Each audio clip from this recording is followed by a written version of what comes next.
my boy over here is for his age, I would call him an advanced goal setter. Like he accomplishes great things and sets his mind to things and does the work and gets there.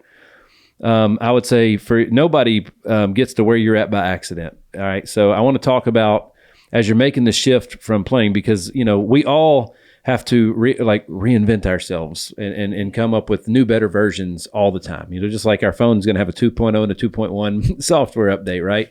We have to always do that for ourselves and grow. The world's changing, we change.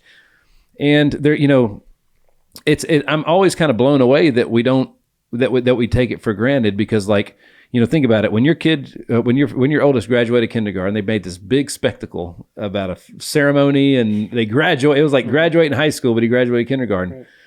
And then, so I'm in first grade, and 13 years in a row, you get to reinvent yourself from freshman to sophomore to junior to senior. And then a lot of times we'll go into the workforce and we just stop. We just stop doing that. So, you went from one of the hardest things to do. And I talked to Coach Tim Corbin, Coach Jeff Forehand, Coach Dave Jarvis, all of D1 coaches here about this exact same thing. Love all those guys, man. Dude, it took me 7 years to figure out who Nick Hyder was when he was done playing baseball. Right.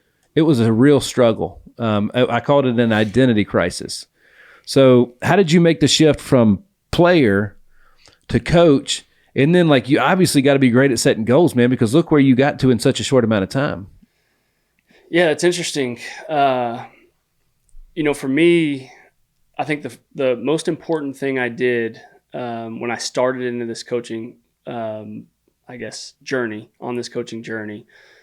was I was never afraid to do the dirty jobs, to do the small things, to do the things that nobody else wanted to do. And that was, I think, allowed me to gain some respect of the people I was around. And you mentioned value earlier. It allowed me to add value, which ultimately that's who people want around them. They want people who bring value, whether that's on a coaching staff, whether that's in a business, whether that's in a clubhouse, whatever it is, they want people around who add value. And when I made it a point to try to do the things that nobody else wanted to do, all of a sudden now there were other responsibilities that people started giving to me these are actually responsibilities that people care about, but they've seen that, I've done a good job at the thing that nobody wanted to do. So let's see if he can do the thing that we actually care about. And so the work ethic and not shying away from that, I think opened some doors for me at a young age. And then as I got into it, I realized the value of impact. And I say that all the time. I talk about impact, and especially when we talk about goal setting, because people ask me all the time, like, hey, what's your next goal? You're 34 years old, you're going on your fourth year coaching in the big leagues. Like, crazy. Do you want to be a manager? Do you want to be a head hitting coach? You want to go back to college and be a head coach? And for me, I may be a little bit different. From this aspect, but I'm very short-term oriented when it comes to goal setting. I'm trying to be the best that I can possibly be where my feet are right now. Gotcha. I don't think too far ahead, but my goal, and when people ask me this, my goal is to make an impact where I'm at today.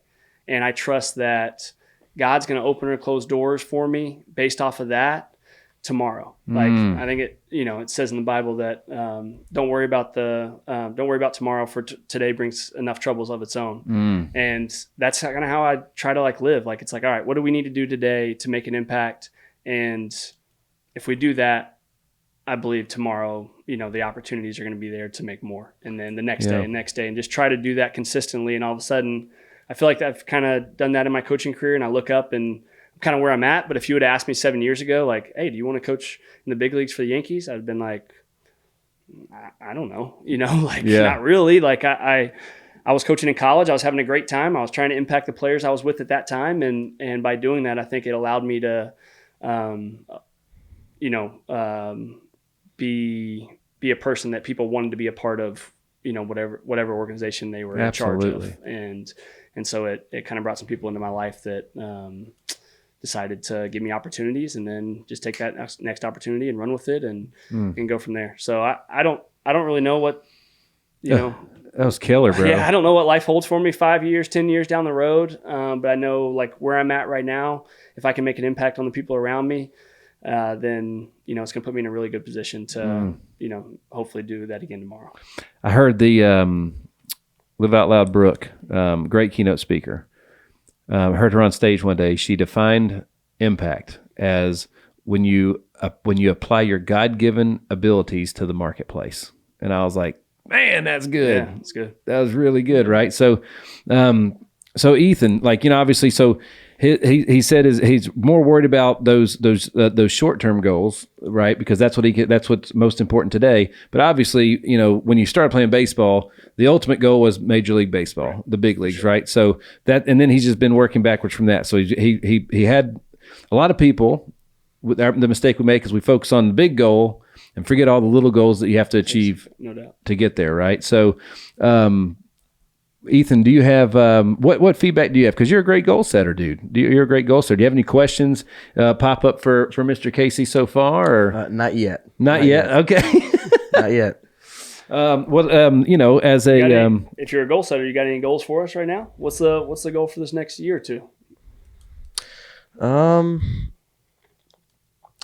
Me and him we're still figuring that out. But for me, it's just finding out ways to get closer to center field at Yankee Stadium.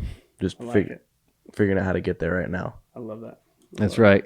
And you know, I get roasted online for talking about this sometimes because like as a parent, there's three jobs I think that we really have as parents in day one. Number one is they introduce and know Jesus Christ. Yep. That's number one.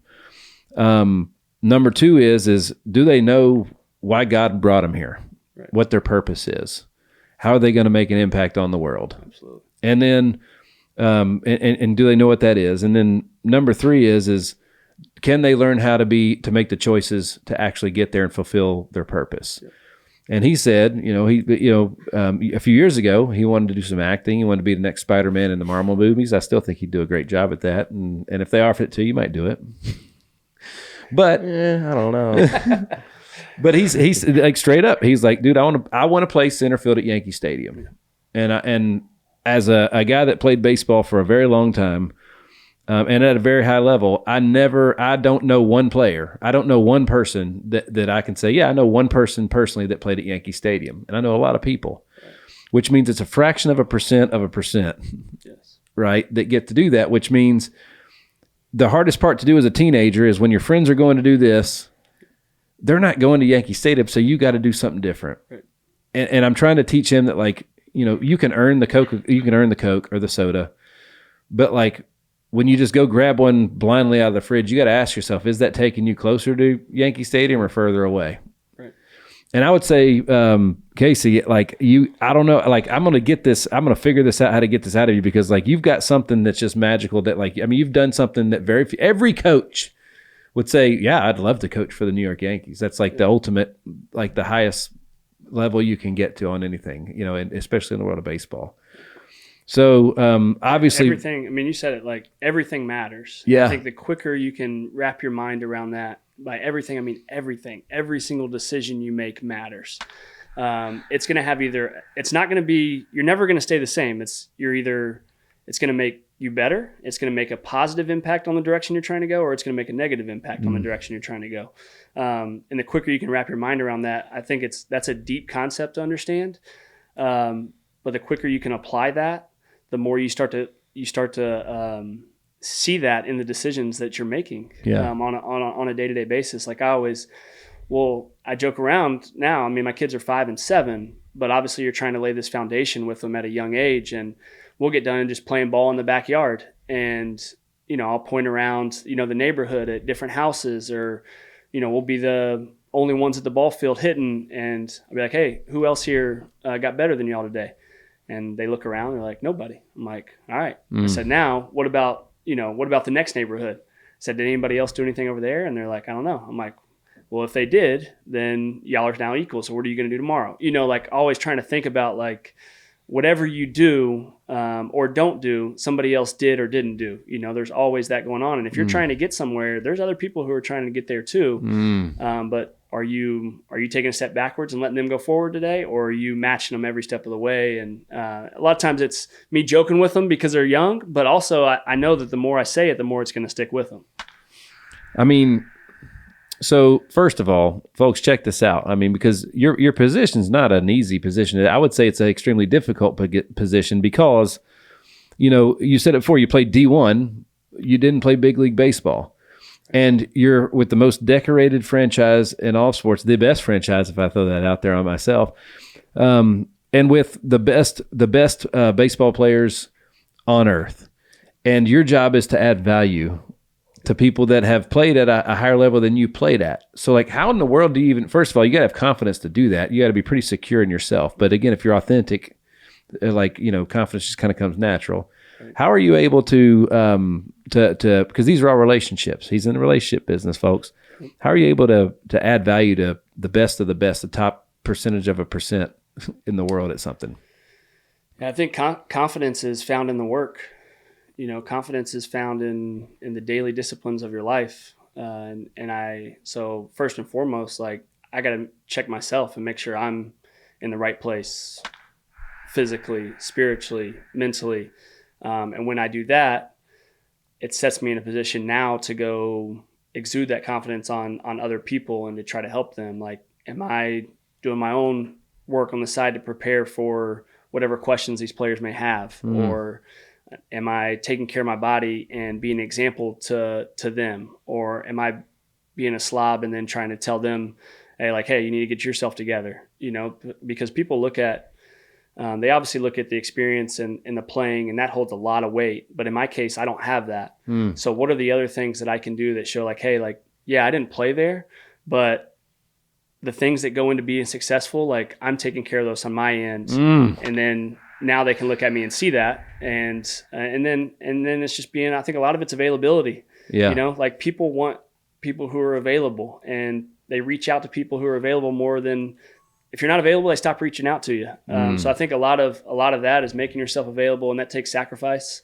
And a lot of times that's tough, especially, with family and things like that. But, there has to be a little bit of an understanding that if we're going to do this as a family and we're going to be successful with it, I have to, do my job to be available to these players when they need me. And there's an understanding, within the family of that. So, I think a combination of all those, allows me to have confidence, to gain trust, and then, ultimately just be prepared, because you never know. You never know when the question's hitting it extremely hard, and it's different at this level because I'm not, you're not as much as maybe a dictator as you are at younger levels. I'm not telling these guys how to do it. They know how to do it. A lot of times, maybe they forgot what they were doing when it was going well, and they may need somebody to help remind them of that. And so making sure that you're staying on top of it, so when they come to you, you're prepared. And I think there's also there's being real with people and not having an ego and not being afraid to say hey, I don't know, but I'm going to find out for you, and not BSing them.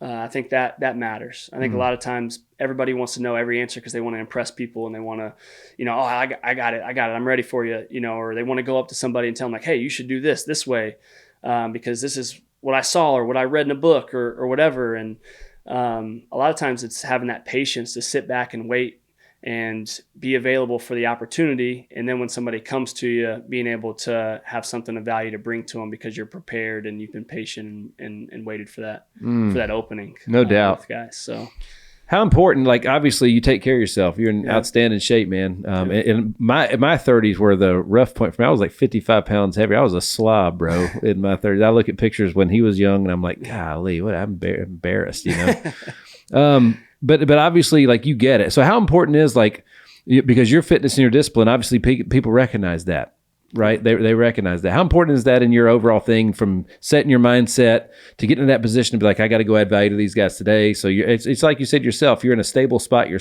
on your own, right? So you're able to provide that. You have to, you can't help somebody on an airplane that went down if you're passed out on the floor because you don't have a mask on. Right. You have to put the mask on yourself first. Yeah, I mean, I think your body is your billboard, You know, when you walk into a place and you're making that first impression on somebody, a lot of that is, how do you look? How do you present yourself? And it doesn't mean that if you don't present yourself in that way, you're not knowledgeable or you can't help them. But the reality of it is, people are judgmental. That's just how people are. That's how humans are. They come up with assumptions based off of what they see, first impressions, things like that. And, you know, with that in mind, I think always trying to make sure that I'm not giving them a reason to write me off before I get a chance to get in the door is probably. And then I think too, like, just for me personally, like, if I want to perform at a high level, and to perform at a high level, like, I need to make sure I'm taking care of myself.